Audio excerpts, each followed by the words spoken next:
राजनीति किए हुए थे, अफगानिस्तान को जो अपना चारागाह बना रहा था, अफगानिस्तान में तालिबान के साथ भारत ने अपने रिश्ते को इतना मजबूत कर लिया मित्रों कि अब अमेरिका सोच रहा है कि अब एशिया में कौन सा ठिकाना ढूंढें। नेपाल में भी भारत उसे टिकने नहीं देगा, नेपाल में भी वो कोशिश कर रहा है, श्रीलंका में भी कोशिश कर रहा है, लेकिन भारत इन सभी स्टेट में उन्हें टिकने नहीं देगा। और अफगानिस्तान के मुद्दे पर पाकिस्तान भी हिला हुआ है। अभी कुछ दिन पहले अभी पाकिस्तान ने हमला किया है अफगानिस्तान के ऊपर, अफगानिस्तान इसका बदला लेगा। और उधर अफगानिस्तान पाकिस्तान के बीच में जो बलूचिस्तान है, वो अलग जान का जंजाल बना हुआ है पाकिस्तान के लिए, और बलूचिस्तान पर अमेरिका की भी नजर है। बलूचिस्तान ने पहले ही कह दिया है कि मोदी मेरा प्रधानमंत्री है। बलूच आर्मियों ने पहले घोषणा कर दी, ऑपरेशन सिंदूर के पहले ही घोषणा कर दी कि मोदी मेरा प्रधानमंत्री है, मैं मोदी को प्रधानमंत्री मानता हूं। तो बलूचिस्तान, अफगानिस्तान, अब ये जो टैक्टिकल रीजन्स हैं, इस रीजन्स में भारत अपनी उपस्थिति बड़ी मजबूती से दिखा रहा है मित्रों, और ये मजबूती अमेरिका के लिए काल बन जाएगा। चाइना के साथ भारत सॉफ्ट हो रहा है, चाइना के साथ व्यापारिक रिश्ते भी सुधर रहे हैं, जापान के साथ भारत के व्यापारिक रिश्ते सुधर रहे हैं, रसिया के साथ भारत और एक्सटेंड कर रहा। अभी पुतिन भारत आने वाले हैं, उसके लिए पलक पावड़े भारत ने बिछा दिया है। अब कोहराम मचा हुआ है, लेकिन उधर दूसरी तरफ एक विंडो खोल के रखा है भारत ने डिप्लोमेटिक स्तर पे। अभी राष्ट्रपति जी को गाजा में जो सीज फायर हुआ है, युद्ध विराम हुआ है इजराइल और फलस्तीन के बीच में, उसको लेकर के हमारे प्रधानमंत्री ने ट्वीट कर दिया और फोन कर दिया किनको, ट्रंप साहब को, कि आपने बड़ा अच्छा काम किया फलस्तीन और इजराइल के बीच में दोस्ती करवाकर। उसने कुछ नहीं करवाई है, इस दोनों के बीच में दोस्ती हुई है, ठीक है, थोड़ी बहुत चौधराहट उन्होंने दिखाई होगी, लेकिन ये उन्होंने इनका थोड़ा ईगो मसाज किया है।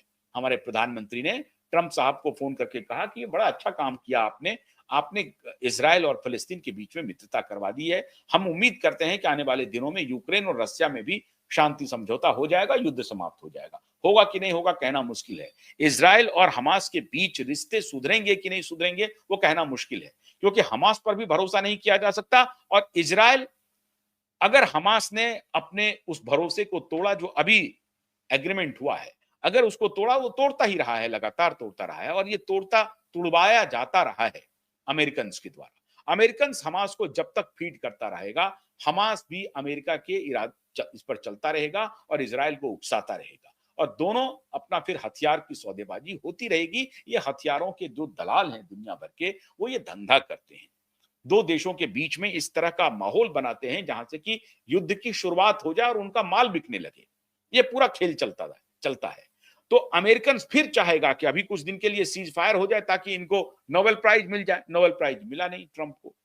ऐसा बकलोल प्राइम मिनिस्टर, ऐसा बकलोल राष्ट्राध्यक्ष आप कहीं नहीं देख सकते हैं, जो खुद ही कहे जा रहा है कि मुझे नोबेल प्राइज दे दो, मुझे नोबेल प्राइज दे दो, नहीं दोगे तो ये अमेरिका का अपमान होगा, हम ये काम कर रहे हैं। अरे तुम क्या काम कर रहे हो? कुछ नहीं कर रहे हो। तुम कौन सा काम कर रहे हो?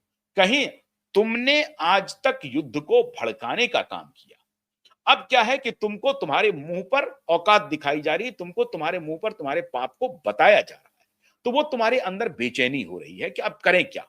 तुमको ये कहा जा रहा है कि तुमने आज तक कहीं युद्ध में शांति की भूमिका हो, इसके लिए कोई प्रयास नहीं किया है।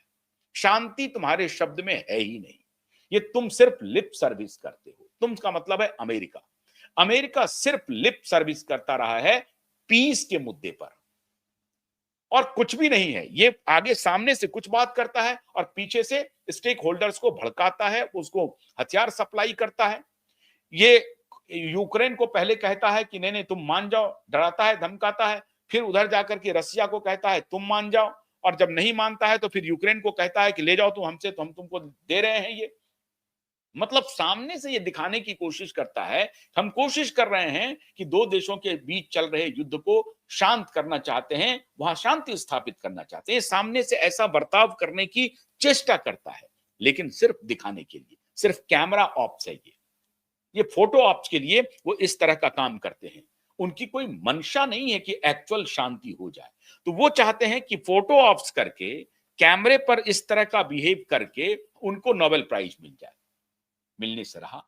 अब चक्कर ये है, ओबामा को नोबेल प्राइज मिल गया, ओबामा को शांति के लिए नोबेल प्राइज मिल गया। अब ये इनके इनके आंख में खटक रहा है। हालांकि मैं ओबामा का प्रशंसक बिल्कुल नहीं हूं।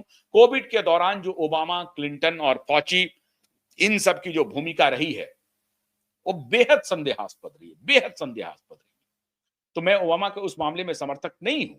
लेकिन ट्रंप ने अपने अच्छे कार्यों को भी, अपनी ऐसी मानसिकता की वजह से अपने अच्छे कार्यों को भी तबाह कर दिया। वो अच्छे काम कर रहे थे कोविड के दौरान, जो कुछ भी उनका स्टैंड था वो बिल्कुल सही था, मानवता के हित के लिए था। लेकिन वो सारा स्टैंड खत्म कर दिया भारत के खिलाफ अननेसेसरी दुश्मनी निकालने के चक्कर में, और खासतौर से मोदी के खिलाफ। लेकिन अब दांव उल्टा पड़ गया। मोदी ने सारे दांव को पलट दिया, सारे दांव पलट दिए और चाल चल दी। अब पुतिन आ रहे हैं। अभी संघाई चले गए, संघाई में चाइना, रसिया और सबके साथ मुलाकात कर ली।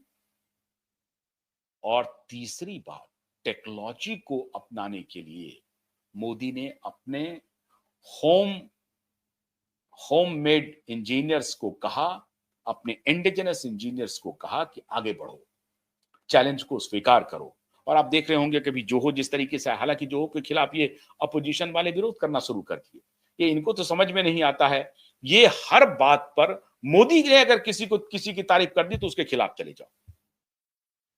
वो राष्ट्र के लिए काम कर रहा है, 1996 से कंपनी चला रहा है, देहात में जाकर के, एक सुदूर पिछड़े हुए इलाके में, ग्रामीण इलाके में जोहो का सेंटर है, तमिलनाडु के साउथ तमिलनाडु में। वहां जाकर के वो एक सेंटर बनाता है, गांव से ऑपरेट करता है और बिलियंस ऑफ डॉलर की कंपनी बना जाता है, मिलियंस बिलियंस ऑफ डॉलर की कंपनी खड़ा कर लेता है। 100 मिलियन तो उनका यूजर बेस हो गया है। ऐसी कंपनी को अगर मोदी ने समर्थन कर दिया तो अपोजिशन वाले खड़े हो जाएंगे, कहेंगे मैं नहीं इनका समर्थन करता हूं। लेकिन टेक्नोलॉजी के भी फ्रंट पर मोदी अब इंडिजिनस कंपनी को ताकत देने की कोशिश कर रहे हैं और उनको कह रहे हैं कि अपने हौसले के साथ खड़े होइए और दुनिया को दिखाइए कि आप में सामर्थ्य है। और सामर्थ्य है भारतीयों में, भारतीय ये कर लेगा। आप में सामर्थ्य नहीं है, पॉलिटिकल पार्टियों में सामर्थ्य नहीं है जो भारतीय इंजीनियर्स के पीछे खड़े हों। वो दलाली कर रहे थे आज तक, माइक्रोसॉफ्ट की, आईबीएम की और बाकी बड़ी बड़ी कंपनियों की, वो दलाली कर रहे हैं। भारत में तो सामर्थ्य है, आप खड़े तो होइए, आप इकोसिस्टम तो क्रिएट कीजिए। सारे इंजीनियर्स जो विदेशों में भारत के काम कर रहे हैं वो भारत लौट आएंगे। आप उनके लिए वैसा वातावरण तो दीजिए, उनके लिए उस जॉब को क्रिएट तो कीजिए, अवसर तो दीजिए। वो क्यों बाहर में रहेंगे? अपने माँ बाप को छोड़ के, अपने भाई बहन को छोड़ के, अपने परिजन को छोड़ करके क्यों रहेंगे? लेकिन आपने आज तक यही किया। उन्हें उन्हें आउटसोर्सिंग, उन्हें कॉन्ट्रैक्ट पे रखा। वो कॉर्पोरेट लेबर बन करके रह गए हैं।